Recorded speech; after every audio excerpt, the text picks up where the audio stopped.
Good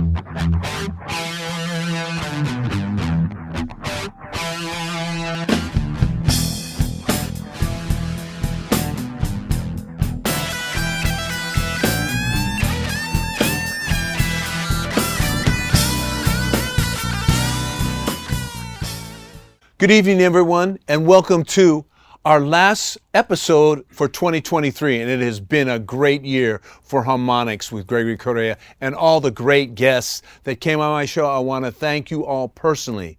Today's guest is a legend. Plays guitar, one of the best in the business. We got Ray Cepeda here today with us. So Ray, let's take a look at Ray. Ray, what, you got his guitar already? Ray, it's so pleasure to see you, man. Are you kidding me? What a gas. Thank you, Gregory, for having me on the show. Oh. It's been a pleasure already. We're already having fun. Yeah, man, it's a great thing. You know, Ray, we're going to talk about your history, and we're going to talk about all your beautiful CDs here, your hats, all your merchandise. But Ray, what got you into music? When did you first start knowing that you were going to be a musician, or when was that? How old were you? When I was like around 10 years old, when I was giving a plastic guitar, you know, when I was like 8 years old, and then one day, you know, it disappeared, and then one day I was just like roaming through the backyard, and I found it, and it was in this pile of garbage, and I looked at it, I go, what? How did it end up there? And it was already like destroyed, and that's when it hit me. I realized, you know what? There's something about that guitar that really like resonated in me, and it was just a coincidental facts of things that came together. Starting with my name, before I was even born, my parents gave me the name Ramon Gregorio. I got your Gregory, I got my name and your name, you know, together. Raymond Gregory, and my grandfather Ramon on my father's side was a guitar player, and my mother's father, Gregorio, he was a guitar player too, and they named me after both of them, and like, I didn't even know that, but then later, when we moved to Illinois, my father had picked up this transient guy and brought him home and took care of him for a few days before we arrived, because we were living in Texas, and we were gonna move, because my father was working through the government, and we had to move to Illinois. And what a coincidence, this transient was a guitar player himself. And another coincidence was the person that lived in the house that we were moving into left a guitar. Oh. They left a guitar there, like what? That was your destiny. All these coincidences. And then the best part was the transient knew how to tune it. And he tuned the guitar. And when my dad took him away, we had a guitar that was sitting there tuned up. So we started playing and fooling around with it. This was living in Illinois. I was like about 12 years old. This is when I started really picking up on it and realized, hey man, I really like this. That's beautiful. So when you were like, okay, so you're 12, what was your influences then? Was it in the mid 60s, or what was your influence that made you even grasp? It seemed like you had that little magic thing with the plastic, and then all of a sudden everywhere you went, it started happening. The one big one's the Beatles, Elvis Presley, and pop music in general. Because my dad, he would travel around, you know, and especially like in Asia, and back in those days, he would bring back music from Brazil, from Spain, all over the world. You're hearing it all. We're listening to all this pretty cool stuff. Like, whoa, what's this? You know, especially listening to Portuguese and listening to types like Jobim. Yes. I'm like, what? Yes. And I'm only a kid, and my dad was bringing this music. I got to give it to him in that respect. He was pretty cool about that stuff, you know. And that was, you know, when Jobim was doing his thing with the girl from Ipanema, that was so huge. Are you kidding? That was a big hit. It was so huge, and it used to be playing in my house because I come from a lineage of musicians and that. So Ray, when did you actually, you were playing sports, when did you actually start being in a band and start playing? You said you... Yeah. When I was in high school, here's the ironic thing. When we were living in Illinois, when I was 12 years old, we moved back to Texas. Okay. I was attending the high school. That's when I was playing really into athletics a lot. And then we moved back to Illinois. And this, when we moved back to Illinois, that's when I really got into music hardcore. Okay. And I was really into Led Zeppelin. I was listening to the Beatles. Yeah. These are the real people that were like, whoa, this is heavy stuff. I really want to learn how to play this stuff. So I started getting into that, you know, that kind of genre of music. And playing rock, playing blues, you know, and I got pretty lucky, you know, because I I got to play with some pretty famous blues players, Bobby Blue Bland. I got to play with, what's his name, Brother Jack McDuff. Who else? Quite a few heavy-duty blues guys from Chicago, you know. Yeah. Um, The Electric Chicago. That's when But it all anyway, became electric. I was playing in bands then, you know, and then really what got me really more excited about playing in bands and all that was all the girls. I mean, there was girls everywhere. Of course. I'd go into a bar and I'd start playing and boom, I'd have a girl immediately. That's a good thing, my brother. You know, Let me tell you, that's a good thing, benefits yes. to all this stuff. But, Right, you know, really, right. it was my heart that brought me here. Because no one has to tell me, hey, go do this. Go practice your guitar. That never happened. That would just like, boom. Hey, you know what? I want to go practice. And I would go practice, you know. And then I think I was one of the first persons to own a multi-recorder. Because I bought it was a TIAC 3340S. It was a 4-track. And I think I was the first one, at least I knew in my neighborhood, my block, who had this 4-track. So I was recording from way back in the beginning of the days, you know, Right. where nobody even had the 4-track. Right. I had the 4-track. I bought it. This is one thing that my dad did for me. At least he co-signed for that loan so I can get the 4-track. So I've been like multi-tracking for Years. many Yeah, many years. I can even set up a studio now. I can lay out the wires. I can hook up the boards. You know, I can troubleshoot it if it goes down. I mean, I can do it all. You know, because that's another thing that I got out of being in Illinois when we moved back when I was in high school. Yes. As soon as I graduated from high school, I actually started working for the United States Department of Energy. And they hired me and they trained me in electronics. Oh, electrical engineering. you're with So the I got best. really lucky that I got into electrical engineering so that I knew how to, you know, how everything works, you know. Right. And which will help me actually look, these 2 records here, Angels over Avalon, and this one here, El Matrimonio de Sol y Luna. These 2 records, I actually like built my own studio, have my own preamps. I did everything basically myself, you know, and I had my own studio and everything. I built my own studio. I mean, the whole 9, and I did, these 2 records were produced basically from zero, you know, and Oh, I see he's the ladies' man too. yeah, well, look at Was this one of your girlfriends? yeah, that's my ex-wife, believe it or Oh, not. okay. But that's excellent, man. So you were promoting yourself, and you were actually singing also in Spanish, huh? Yeah, English and Spanish, yeah. That's beautiful. So Ray, okay, now you're in your 20s. You're listening to Zeppelin. You're getting all that information.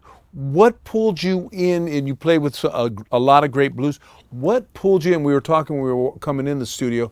What pulled you into blues? You really like blues. You love blues, or do you like rock or pop? Well, I'm telling you, living in Chicago was huge because the blues was, and that and funk at the time, you know, like, whoa, you better learn how to play that stuff. And I got pretty lucky, like I told you, and I was hanging out with some of these guitar players that are like totally into this stuff, and like just sitting there watching them going, wow.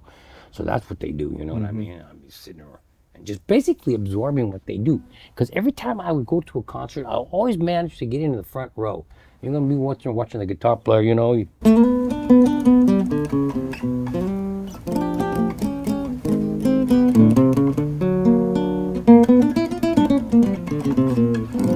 And that's just blues. Right. All right, that's your basic blues stuff that I was picking up watching these guys. Wow. Then I got into Santana. Because when I heard that Latin, those rhythms, you know, and I go, whoa, this is really my calling here. Because I'm a Latino guy, you know, I'm really Native American, but, you know, we're raised in this heritage of Hispanic, so to speak. And what that comes with us is this flavor of rhythms in music. Right. And Chapito Reyes, he's the one that introduced that kind of stuff to Santana, you know. Oh, it's I didn't even Chapito. know that. I didn't even know that. It was Chapito. He, you know, I don't know if you guys know that, but he was like one of the main at the beginning of the band, he was like one of the main guys. Main guy. Him, and Carlos were the 2 guys that really got it going. No different. I see him as John Lennon, Paul McCartney, as what's his name, Pete Townsend and Roger Daltrey and Jimmy Page and Plant. Robert Plant. You know, there's always like 2 guys that got these. This is from my Your perspective. yeah.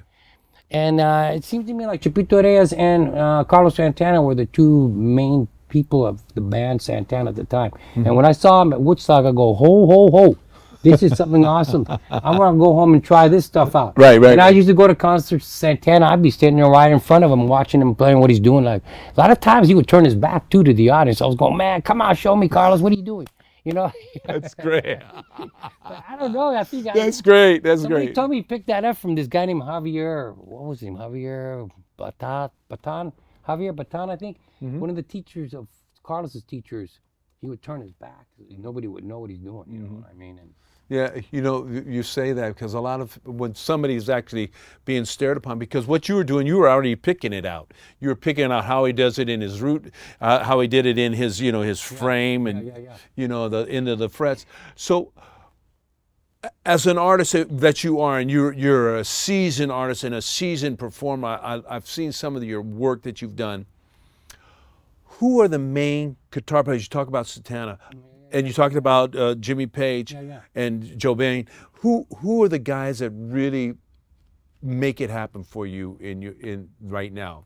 well, I'll tell you, Because you're a damn good guitar player yourself. yeah, I can play guitar okay, but there's guys like Pat Metheny. You're just like, whoa, what the heck's he doing? And it's amazing. And I was just reading a story about him today, and he said I haven't even played the guitar in 6 months. And I'm similar. I'm kind of similar in a way too. There's times when you just don't want to play, or you just got other things going on, because I'm into electronics. Yes. Okay. I'm into songwriting. Sometimes you really don't need to practice. You just pick up the guitar and just start figuring out, hey, how am I going to play these things, or this idea that I came up with, or this lyric. Hey, I want to write a song to this lyric. It's just so many things going on, that sometimes you just don't have time to practice. And like, for instance, these records, this last one that I did here, Ares 51, Return of the Alien, it was named after Chapito Reyes, because that's his last name, Arias. Yes. If you pronounce it in English, it's Arias in Spanish, but it's Arias in English. So I go, whoa, what Ares 51? And the Return of the Alien, that was the name of the group that he was in before he joined Santana.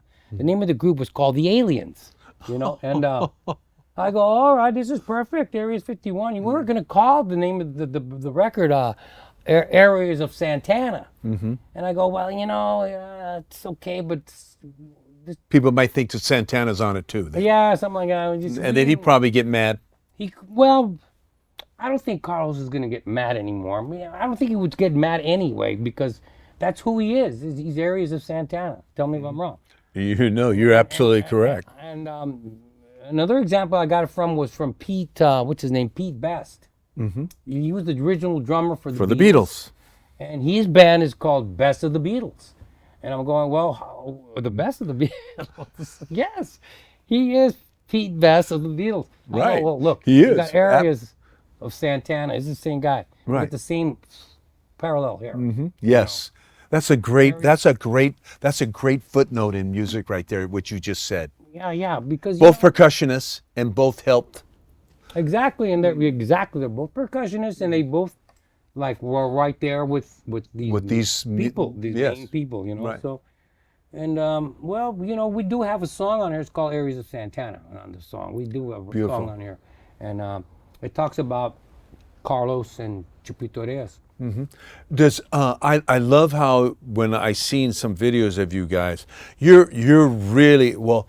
Chapito is a legend. You're a legend, and I want to talk about an award.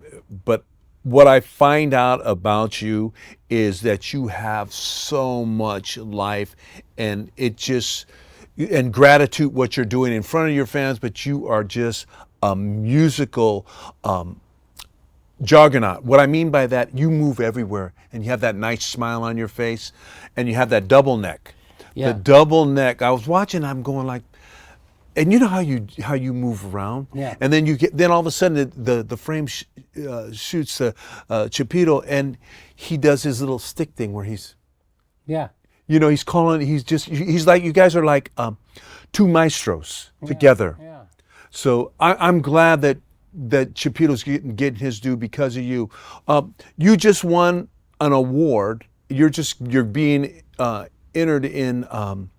Of the Hall of Fame. Tell me about that, how that all came about. Yeah, that's the Academia music awards out of Los Angeles, and you know, they're competitive with the Grammys. You know, they're in those echelons of music, and you know, I was just climbing their steps. You know, like I'm climbing the steps right now, also with my Grammys. You know, I had a feeling they're gonna give me a Grammy sooner or later. They're gonna have to. I'm gonna go over there and squeeze it out of them. No, I'm serious. Like I've seen all my friends getting Grammys, and for less than what I'm doing. Right, I And I'm understand. going, what the heck? You know, I I'm understand. busting my head off, you know, and really, really working hard. And I haven't even got nominated yet, you know. The best I've gotten is getting in their pools. And I got to admit, though, one time I was in a pretty cool pool because I was in there with Paul McCartney and Jackson Brown and what's that guitar player's name? John Legend. I mean, I was in there in the pool with some pretty popular musicians. You know? Right. But I didn't win. I didn't get nominated. But still, you know, I've gotten to those You're in the levels. pool. That's as You high got as in I've there. gotten, you know. Yes. But anyway, the Academia, they acknowledged my music, and they go, dude, you know what? You are an excellent writer, and You are. your genre of music is like all spread out throughout the world, and that's Yes, why I call yes, myself yes. world rocker. Right. Because you know that's what we do. You know, we're gonna rock and shock the world with our, you know, with our music, and Absolutely. so the Academia, they acknowledge me and they go, you know what? You're worthy of our highest honor. We're going to put you in our Hall of Fame. And so I go, whoa, that sounds pretty damn good. And in May of 2024, they're going to have the huge gala there in Hollywood. Congratulations. In Hollywood, and, you know, I get to walk the red carpet and get my award. You know? Wow, that are you going to be able to play in the show? Probably they're gonna invite me to play. They've already been setting it all up for that show. Exactly. So Would Cepeda be with you, or you yeah, just I'm be? gonna bring Cepeda with me. You know, yeah, absolutely. We're gonna be together and we're gonna accept the award. Well, that's gonna be my induction, but he come hang out with me. You know, he's part of the whole deal. Yeah. So you're move like you just said, you're moving up steps. Yeah. You're moving up steps, and people really respect you. You're really, I'm telling you, man. Watching you on your videos, you've got a lot of energy, and your smile is contagious.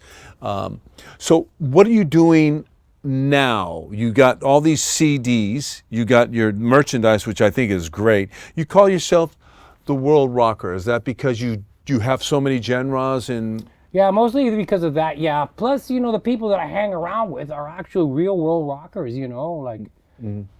Well, right now I'm working with Narda Michael Walden and with my niece. You know, she's a great singer and she's she's gorgeous, unbelievable, gorgeous, my niece. And Narda saw her and he goes, "Hey, man, let's work. We're gonna work with her." And you know, now he played with Jeff Beck. You know, and I was just over there and he showed me all the stuff from Jeff Beck and I was going, wow. I said, look, this guy is a real world rocker. Same with you and Carlos Santana, Cepeda Reyes. I mean, a lot of people I hang around with through the Recording Academy. Yes. You know, I used to be a governor. I don't know if you know that. For the San Francisco chapter, I used to do governance over there. And just being around these people, you know, they become your friends. And Yes. you know, and they're peers and they're friends and they're pretty heavy people, you know, in the music industry. Oh, most definitely, Michael is. You Yes. know, 'cause And Cepeda is they're legends. unbelievable how many people I know that like, wow, they get Grammys. I mean, you name it. My friend Ricky Cash right now, like he's working with Stuart Copeland from the Police, and man, these guys shot off like a cannon. I can't believe it. Like they're playing like for like 500,000 people, crowds over in India, like unbelievable. Really? Yeah, I'm not kidding you.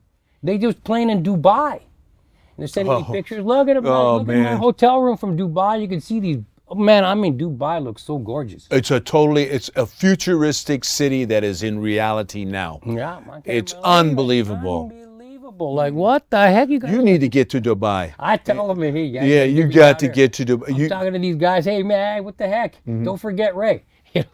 never forget you, man. You really you're a joyous person, and you make the world a better place. You know what I'm gonna ask you to do? Why don't you play a little bit on your guitar for us? Do like maybe a 2-minute little take of something that you want to just play right now out of the like what would you be doing? Like one of my songs? Yeah. Look, see, I got a song. It's called "Waiting for My Angel." It goes like this. She appeared in the sight of my view. it was the perfect place to be. I hear a voice, I see an angel looking at me. A talking cup, talked things, and felt a love that's not a game. But she was gone through the open door through which she came. Now I'm searching the mist of the night. Her love that she keeps till it's right. She's gone, it'd be a pleasant surprise if I knew where the lady hides just for her love. Now I'm waiting for my angel, calling for my angel. Wake me up. I'm searching for my angel, calling for my angel from way up.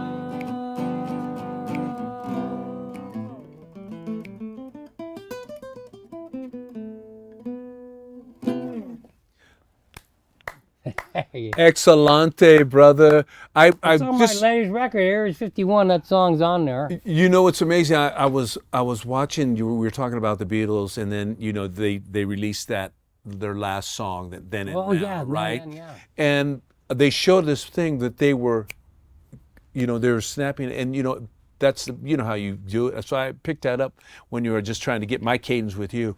That's a beautiful song. What inspired you to write that song? It was kind of like a true story. When I was a kid, this apparition came to me, and I started writing the song, but I stopped. And then a coincidence, I was kind of strange. I ran into this girl, and I kind of like fell in love with her, and she inspired me to write the rest of the song, because like what happened to us was very similar to what happened to me when I ran into the apparition, this angel, and I go, what? This girl was like an angel to me, and she inspired me to finish the song, because what happened with us in this exchange of energy that we had Right. was like phenomenal to me to a certain degree. She was really a cool chick, real smooth, and it took me a while to realize that, you know what, I think you might have like fallen in love with this girl. That's okay, man. You don't have a ring on it yet either. It's all good. I gotta give it to her. She inspired me to finish writing the song. And this is on Aries? It's on Area 51, Return of the Alien, and her name's, believe it or not, it's this girl's, God's girl. Her name's Jane, like, what the heck, of all people to have a... Waiting for My Angel. So you actually did all that. Now, when you did this, and you did this album, did you have a whole band? Obviously you did, or is it just... We had a whole band. I had a whole band. We rehearsed. I had to rehearse the band, and then we went into High Street Studios where they actually recorded the Abraxas record was recorded You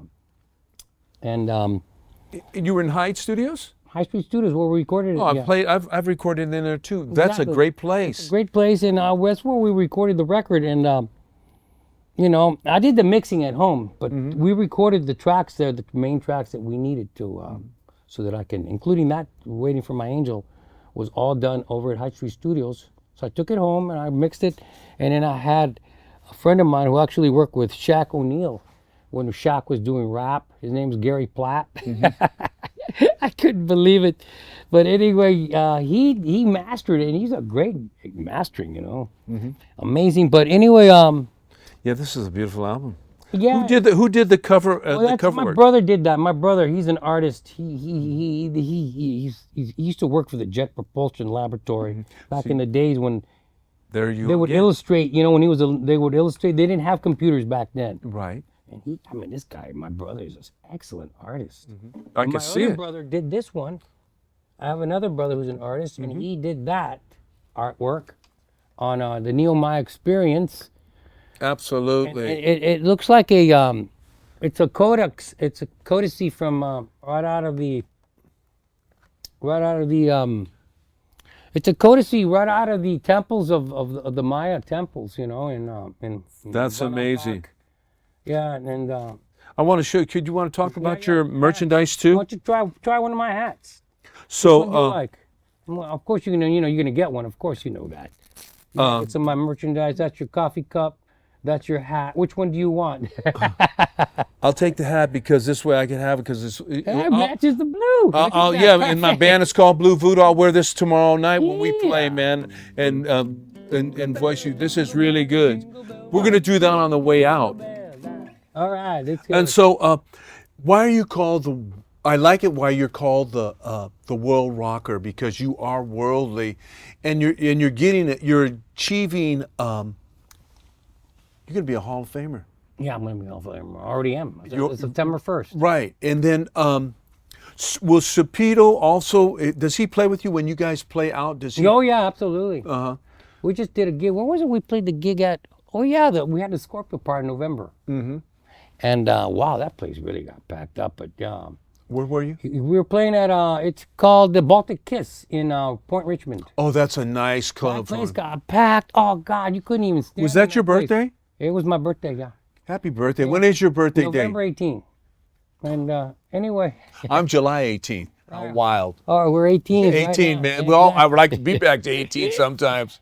I feel 18 all the time. Yeah, when I'm on stage, I feel like that. But, so the direction that you're going to keep on writing, right? Oh, absolutely. And then when are you going to play again? Are you going to be playing in San Francisco or around the Bay Area? Just keep your eyes open and keep your eyes open because right now I haven't been doing any of that stuff. I've been busy doing other things. So do you go by the World Rocker when you actually do your publicity? Oh yeah, absolutely. Yeah. Okay, and World then it Rock goes Records, World Rocker with Ray Cepeda. Cepeda, Yeah. and then Yeah, Aries and Cepeda. Cepeda, yeah. Oh man, you guys got a combination. More people should see you. And your last name is also ingrained in me because of Orlando Cepeda. Yeah. When I've heard your last name, I said, "Wow." People always ask, "Are you guys related?" No, I won't ask you that because I realized, I was going to today, and I said, "No, that's Well, not let me necessary." explain something out because people always ask me, "Are you related?" And I tell them, "I don't know," but we treat each other like we are because we call each other cousins, and I'm fortunate I get to go to his house, have dinners with him, his family, and his son now Ali. I remember him when he was in diapers. Well, see, there you go. He's got his own business going on, so people wonder, but one of these days I think we're going to do DNA and find out whether or not we are actually related. So we're getting close to finishing this interview, and I want you back again in 2024. Right on, beautiful. And I want to. Before we started getting tied up in here and getting it together. I like to do Jingle Bell Rock with you. I mean, you're gonna sing lead. I'm just gonna sing a little bit background because it's your show today. And God bless you, Dan. Thank you for coming today. Right on. You kidding me? It's been a pleasure. I love it. We'll be back. We're gonna have more fun. So if you could do a little bit of. So we like to thank everybody. I like to point out that it's so great to be here today. I want to thank everybody that makes this happen. Merry Christmas to Big D, Sue Joy, Chad, and a little plug to Old Danville Bakery, my sister, and my brother Marco and my wife and everybody else. Oh, rockin' in a one-horse sleigh. Woo! That's right. You mix and mingle to the jingle and beat. That's the jingle bell. That's the jingle bell. That's the jingle bell rock. Yeah. Peace and love, man. Merry Christmas. Happy New to Year. everybody. Thank you, Enjoy Ray. Enjoy your holidays and stay safe. Peace Thank you, on Ray. earth, everybody. Peace on earth. Really. Peace. Love you. Love you guys.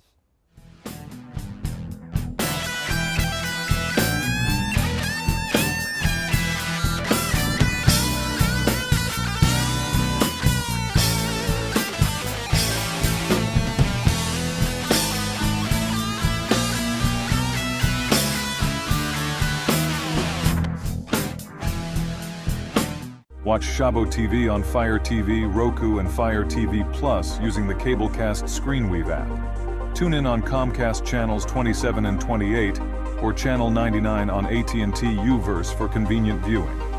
Your entertainment simplified.